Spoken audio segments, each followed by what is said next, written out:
Hello, filling in for Peter Hall this week, I'm Peter Whalen. If there's a global crisis in the works, somebody didn't tell the U.S. consumers. Oh, the media has tried, but it seems even that persuasive voice can't buck fundamentals. Low gasoline prices have suppressed overall sales, but peel away that effect and control for other volatile categories. And January sales put first quarter consumer spending on track for a 4% gain. At the same time, December was revised up. Put that together with a housing sector that's on the up and up and an industrial sector that's running thin on capacity, and the world's top economy isn't looking so bad.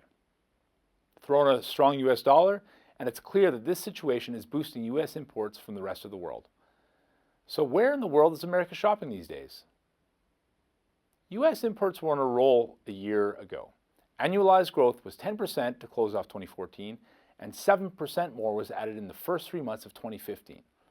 From there, things decelerated, but the good news was that those surges in activity were sustained.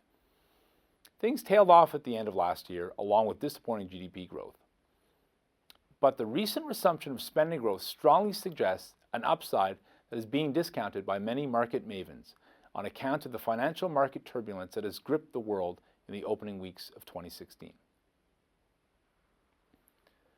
Most economy watchers acknowledge U.S. strength, albeit to different degrees.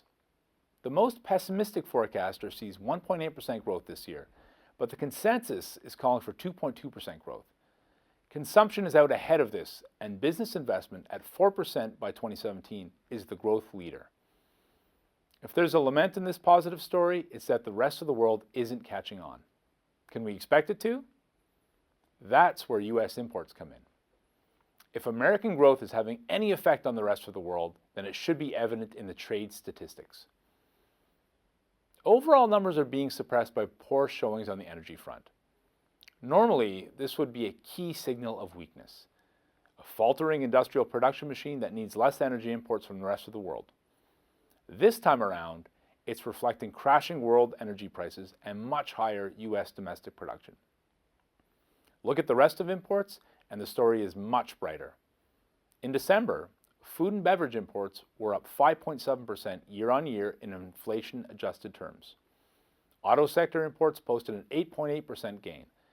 Imports of consumer and other goods are volatile, but ended the year up 2.5%.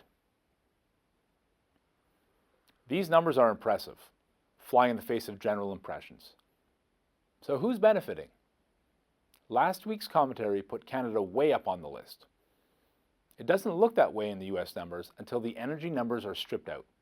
A key gainer is the auto sector, and consumer goods are on a great roll too. And we're not the only ones in this predicament.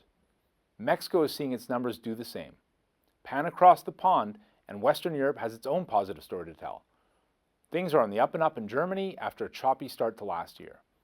France is on the same general trajectory. Italy's growth run seems even more entrenched, and Ireland is on a tear. But not are all on the same path, but it's just possible that imports by the U.S. are part of the reason the EU has been collectively growing its GDP ahead of long-term average growth for 5 successive quarters. U.S. imports from Asia are not as impressive. The appetite for Chinese goods has waned lately, but that could be a function of the relatively strong renminbi. In contrast, imports from Japan are up smartly. The intake from Singapore, a bellwether of regional trade, is showing a decent increase lately, and Malaysia is registering a similar pattern. Overall performance of U.S. imports is far from convincing and is muddied by the influence of the energy sector. But there's enough in there to suggest that U.S. strength is spreading and will continue to do so if overall growth heads up this year. The bottom line? America is still displaying strong domestic demand growth.